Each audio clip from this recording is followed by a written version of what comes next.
Welcome back to our Golf Academy short game area. I'm Kingsley Long, Head of Instruction here at Clearwater Bay. I'm Matthew Cheung, Golf Ambassador here at the Golf Club. And I'm Sam Maltby, another one of the golf professionals here at Clearwater Bay. So this middle green here is specifically for chipping and bunker play.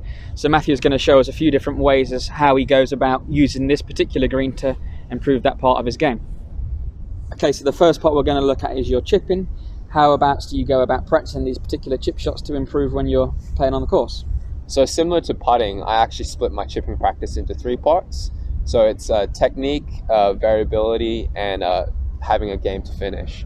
So to practice my technique, I actually like hitting chip shots with one hand, my right hand. Okay, tell us more about that. Why is that? So when I chip with my right hand, it gives me instant feedback as to whether I'm moving my head backwards, which is a fault that I have. So if I fat it with one hand, I know that my head moves back because the low point actually moves behind the ball. Yeah, right, sure. Why don't you show us a few of those? Sure. So when I chip one-handed, I actually try and get my right arm pretty close to my body to practice connection. So I don't want my right arm to go too far away. So it's more about using the body to rotate.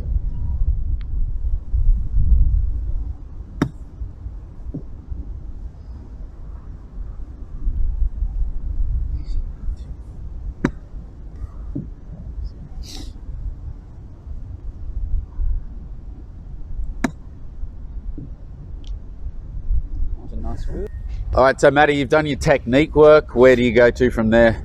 So the next thing I do is variable practice, which is hitting different shots every single time. So usually I have 3 balls, and if I'm hitting from the same place, I'll try to hit it to different targets or put it in different lies to work on that as well. Okay. Should we see a few? Yeah, sure.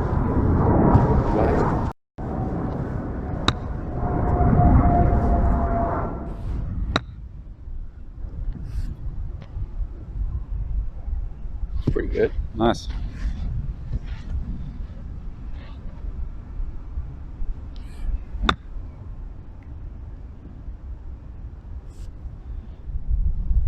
Okay, so we've done our varied chipping practice. When you come into the bunker, do you set yourself up in a similar way? Yeah, so I do a little bit of technique work, and then I'll do the same. I'll vary each shot. And this is actually a pretty good example of how I do it. I have actually set 3 balls up. One on an uphill slope, one on a pretty flat slope, and one on a downhill slope. Nice. And you're using different targets. What other ways are you varying your practice with the bunkers?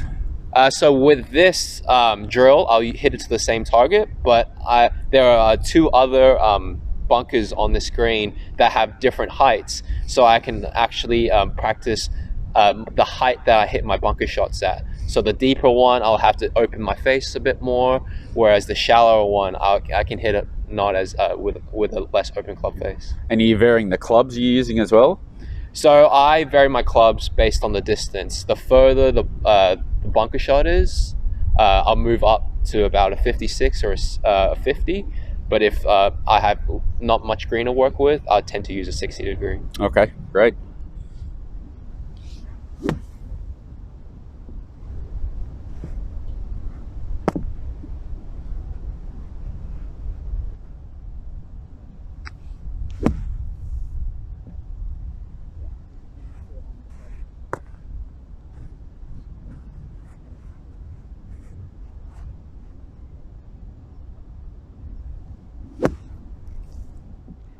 Okay, Matthew, so you've done your technique work, bunkers, chipping. How do you now put that into real situations, on-course situations?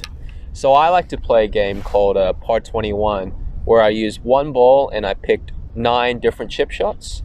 It could changing the lies, hitting out of bunkers, putting a pitch shot in there, and my goal is to actually shoot 3 over par or less. So every hole is a par 2? Yes, every hole is a par 2, and it's good because I'm on the golf course. You never get the same chip twice, so it's good to move around and to change positions so that you know that you can get the distance correct every single time. Sure. Okay, thanks Matthew again for showing us a little bit of an insight into how you practice. Hopefully, members, if you come down to this area, you can take some of them tips on board and hopefully improve your chipping. Look forward to seeing you here at the club soon.